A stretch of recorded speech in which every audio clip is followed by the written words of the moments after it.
ಹಾಗಾಗಿ ನಾನಿವತ್ತು ರಾಜ್ಯದ ಮುಖ್ಯಮಂತ್ರಿಗಳಿಗೆ ಗೃಹ ಸಚಿವರಿಗೆ ಆಗ್ರಹವನ್ನು ಮಾಡ್ತೇನೆ. ಇವತ್ತು ರಾಜ್ಯದಲ್ಲಿ ಪೊಲೀಸ್ ಸ್ಟೇಷನ್ ಅಂತ ಹೇಳಿದ್ರೆ ಕಾಂಗ್ರೆಸ್ ಕಚೇರಿಗಳ ತರ ಇವತ್ತು ವರ್ತನೆ ಮಾಡ್ತಾ ಇದೆ.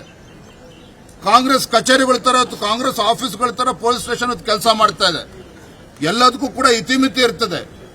ಈ ರೀತಿ ಒಂದು ನಮ್ಮ ಹಕ್ಕನ್ನು ಕಿತ್ಕೊಳ್ತಕ್ಕಂಥ ಕೆಲಸ ಇವತ್ತು ಪೊಲೀಸ್ ಠಾಣೆ ಮುಖೇನ ಇವತ್ತೇನು ಆಗ್ತಾ ಇದೆ. ಇದು ಯಾವುದೇ ಕಾರಣಕ್ಕೂ ಭಾರತೀಯ ಜನತಾ ಪಾರ್ಟಿ ನಾವು ನಮ್ಮ ಕಾರ್ಯಕರ್ತರಿಗೆ ಅವಕಾಶ ಕೊಡೋದಿಲ್ಲ, ಯಾವುದೇ ಕಾರಣಕ್ಕೂ ಅವಕಾಶ ಕೊಡೋದಿಲ್ಲ. ಈಗ ತಾನೇ ನಮ್ಮ SP ಅವರಿಗೆ ಪೊಲೀಸ್ ಹಿರಿಯ ಅಧಿಕಾರಿಗಳು ಮಾತನಾಡಿದ್ದೇವೆ. ಅವ್ರ ಕರ್ತವ್ಯ ಇದು. ಅಲ್ಲಿ ಬೆಂಗಳೂರಿನಲ್ಲಿ ಯಾವ ಅಯೋಗ್ಯ FIR ನಲ್ಲಿ ಅವರ ಹೆಸರನ್ನ ತೆಗೆದುಕೊಂಡಿಲ್ವೋ, ಯಾವ ಅಧಿಕಾರಿ ಇಲ್ಲಿ ಮಂಥನಗೌಡ ಇರಬಹುದು, ಅದೇ ರೀತಿ ಪೊನ್ನಣ್ಣವರ ಹೆಸರನ್ನ ಬಿಟ್ಟಿದ್ದಾರೋ ಅವರ ಜವಾಬ್ದಾರಿ.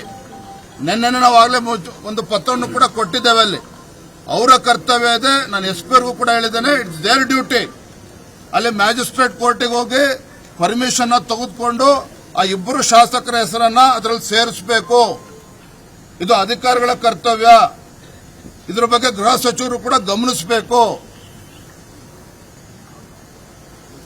ಇಲ್ಲ ಅಂತ ಹೇಳಿದ್ರೆ ನಾನು SP ಅವರಿಗೂ ಕೂಡ ಹೇಳಿದ್ದೇನೆ, ಮುಂದೆ ಏನೇ ಹೆಚ್ಚು ಕಡಿಮೆ ಆದರೂ ಕೂಡ ನಾವು ಇದಕ್ಕೆ ಹೊಣೆಗಾರರಲ್ಲ.